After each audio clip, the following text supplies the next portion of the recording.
Chapter 22 deals with the Great Depression. The Great Depression was the worst economic crisis in American history.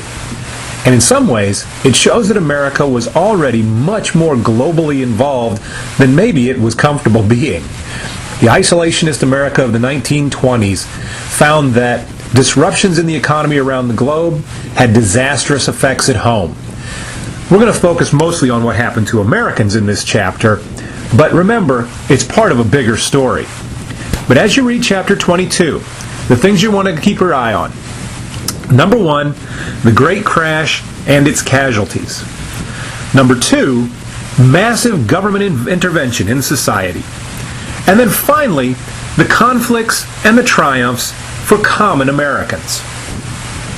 The man who most personifies the American response to the Great Depression is Franklin Roosevelt. These pictures are taken from the Franklin Roosevelt Memorial on the Mall in Washington, D.C. Roosevelt's response to the Great Depression was the New Deal. He was going to bring the government into a more active role than it ever had been in everyday Americans' lives. Roosevelt had the government create programs that would make jobs for Americans, that would build infrastructure for Americans, and that would leave America a stronger place than he found it when he came into office in 1933. Hi folks, I'm back in Decatur, Illinois, downtown on the square just outside the United States Post Office building. This building itself is an interesting reminder of the Great Depression. Let me tell you a little bit more about it. The stock market crash of 1929 and the Great Depression that followed didn't just affect the bankers and the financiers. It hit the whole country. Across the country, unemployment ran about 25%, and in certain urban areas it went much higher than that. The federal government felt like it needed to step in and do something to help alleviate the suffering of Americans. FDR's response to this was what came to be known as the alphabet soup agencies, a whole series of government programs like the Works Progress Administration, WPA, the Public Works Administration, the PWA, the Civilian Conservation Corps, CCC, and a host of others that were meant to put Americans back to work. One of the projects that they accomplished, along with things like bridges and sidewalks and infrastructure, was post offices. Lots and lots of new post offices, like this one in downtown Decatur that was dedicated in 1934. It shouldn't really come as any surprise that it wasn't just architects and construction workers who were out of jobs because of the Great Depression. Artists also had lost lots of their commissions and a lot of their clients. Anytime there's an economic downturn, the arts are going to take a hit.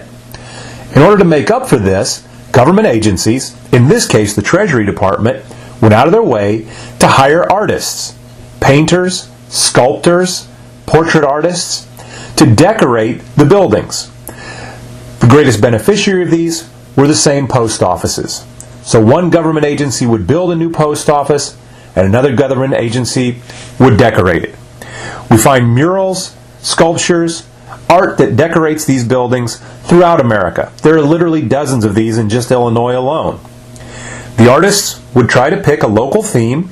They would emphasize local heroes, local statements, elements of the culture in the area, and then they would put these artworks up on the walls of the post office for the general public to enjoy.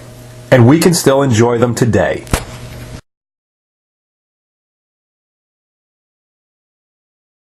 Once I built a railroad, made it run, made it race against time.